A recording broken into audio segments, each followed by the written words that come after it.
All right, guys, in today's video, we're gonna show you how to properly and safely clean your fender wells and take them from this over to this safely and effectively. A few tips and tricks on how to do this properly. As you can see, this one is carpeted and there's definitely some few key points you wanna pay attention to. So let's go ahead and get into it. All right, guys, so today's project is this pretty much brand new. I mean, it is a brand new vehicle. It's just obviously been driven a bit. So it is fairly dirty for sure. But I wanted to take the opportunity. I'm going to be doing a full, prep, ceramic coating, the whole deal on this thing. But I wanted to make a video talking about wheel wells, the inner arches, because this is a big determining factor, right? You could have the paint, everything looking really good. It's kind of like headlights. If the headlights look bad, even though everything else looks good, it can really age the vehicle. And this one, obviously this side's not too bad, but let's go ahead and go around to the other side. And here you go. So we are caked in with dirt, mud, all that kind of good stuff. Really heavily caked on here. Now these are a carpeted fender liner, which is an absolute nightmare. So they're really a pain. So you want to be careful with these, but the process is basically the same, except with this one, you take even a little bit more care because you don't want to damage this. If you get too much pressure in this, it could cause some frays or just some lines where impact was. So we're going to start off with just pressure washing this area. Now, all right, good. Luckily, that's going to come off relatively well. What I'm going to do is I'm going to start with a narrower angled nozzle or a turbo nozzle to try and break all of this loose. Probably use some like Coke Chemi Green Star or something like that as well. Just let it saturate in there and break this down so we're not leaving these really, really hard chunks like this. I mean, because if that comes apart and hits the paint or something, that could be, definitely damaging. And then we'll go into the more carpeted area. Now, these hold a lot of dirt. I'm hoping it's not too bad because this is brand new, but let's go ahead and show you the process. And again, guys, up in this fender well, like under this lip as well, you want to make sure to get into that angle. Otherwise, that'll still be there, which is a bummer. So let's get to it. And just so you can see really quickly, the front fender well on this side is in that same condition. Again, the other side's not so bad. It's just this side, so whatever mud and stuff they went through was just on the driver's side of the vehicle.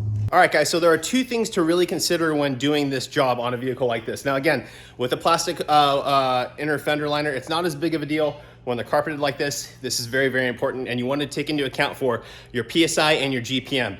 PSI on the plastic parts, PSI to break those things loose, all that heavy contamination, the dirt and mud buildup on there, very important. But when we get into actually rinsing out the fender liner, especially on the carpeted one, we want to have the highest GPM we could possibly have. Now, if you're using a pressure washer that's just like a basic Ryobi and you're not getting the most flow out of it, start off with your pressure washer, break everything loose, then maybe switch over to a garden hose and just use that, because the amount of water going in there is going to be able to rinse all that dirt and contamination away faster, more so than PSI. You want that gallons per minute flow. So in my case, I'm actually going to be using a Krenzla 1122 TST, which is right here. I have it all set up already. Now I'm running it to my pressure washer gun. This is the one from Adams, just playing around with a bunch of different stuff, but I'm going to be using 3 different nozzles, or at least keeping them with me. I have a turbo nozzle, which is just going to, again, really going to cut through all that stuff. But you definitely want to be careful with that, especially on the carpeted areas, because it really does come out in one stream and then just oscillates around.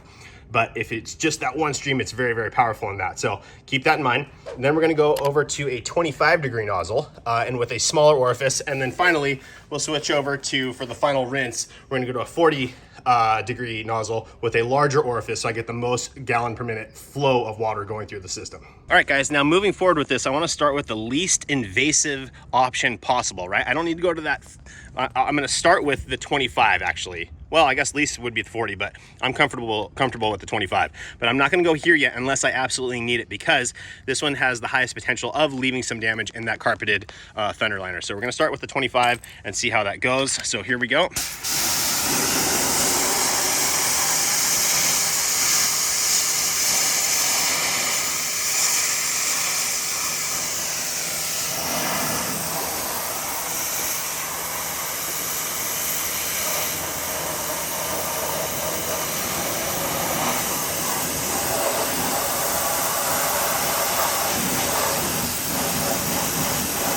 So that's actually working quite well. There's probably still some contamination buildup, yeah, for sure. So I will get in there and apply some degreaser to that, or at least Green Star from Coke Chemi. As well as here, I want to soften this up because this is a painted surface. I don't want us to just start blasting that because this is, you know, harder stuff. So I'm going to pre-treat that with Green Star.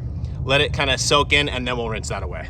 All right, so here we go. We're just gonna go ahead and treat, again, just this one area and just let this kind of sit a little bit and dissolve that dirt a little bit, softening it so we're not causing any damage as we're rinsing it away. I like to just be a little bit conscious with this as well. I don't, especially with these, again, carpeted fender wells, I don't like to put a lot of product in there if I don't have to because of all the foaming action over time.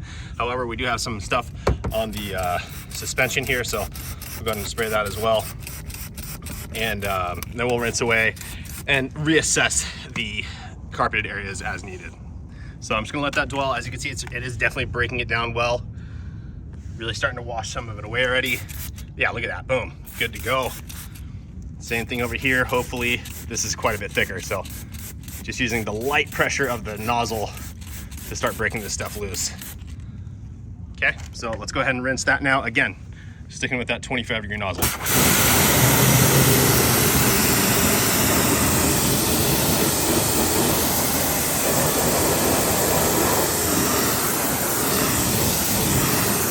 All right, so we're all good there. That's all been removed, except for all this stuff in here now. So now I'm just gonna take that 25-degree nozzle, start getting in there to break that stuff loose, keeping it a little bit further away. Again, I don't wanna get super close with that one.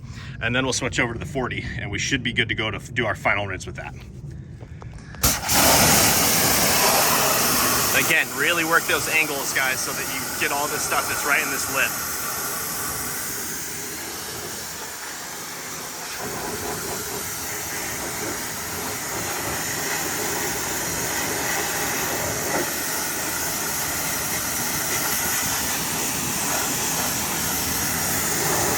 Now, ideally, you know, if you have the opportunity to pull the wheel, obviously you're gonna be able to access things better.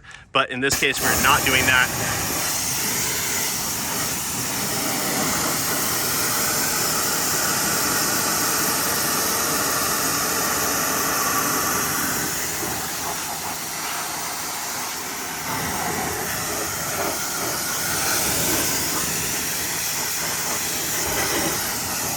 All right, that looks pretty good now. And let's switch over to the 40-degree now, again, with that larger orifice. This one is a 3.5 or a 4.0, I can't remember off the top of my head. Actually, this one's from the Active, so it's a 3.7. What is this? Sorry, it's kind of difficult to do this all one-handed. There we go. Make sure that's locked in. All right, let's rinse.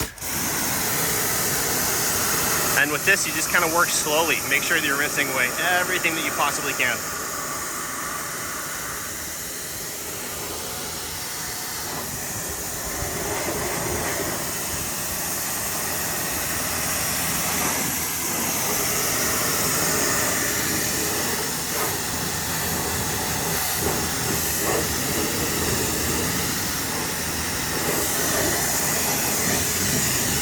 All right, guys, so that's the main step, because now everything is looking nice and rinsed away. Everything's gone.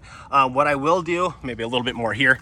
What I will do as well is this is basically step one of the wash process for me. I'm just addressing these really heavily contaminated areas. Now I'm gonna go ahead and foam the whole vehicle and do my normal wash process. And I'm definitely gonna foam in here as well, and then rinse that away also. Again, that's gonna hold a little bit of the foam, but I think overall, if just putting in the extra time to rinse that away is gonna reap major rewards. So that's it, guys. Just a simple process. I know it's one of those things you may be like, yeah, I know how to clean a fender well, right? However, especially in cases like that, a couple of interesting components, right? The heavy contamination of the mud that was built up in there. That one, again, on that painted surface, definitely be careful though. You don't want to damage that area. The other thing is the carpeted option on that wheel well, fender well, inner liner, whatever you want to call it. You have to pay careful attention to that as well. Same thing with the convertible top, right? If you go in with a really narrow nozzle and get too close, that pressure can actually kind of fray some of the fabric.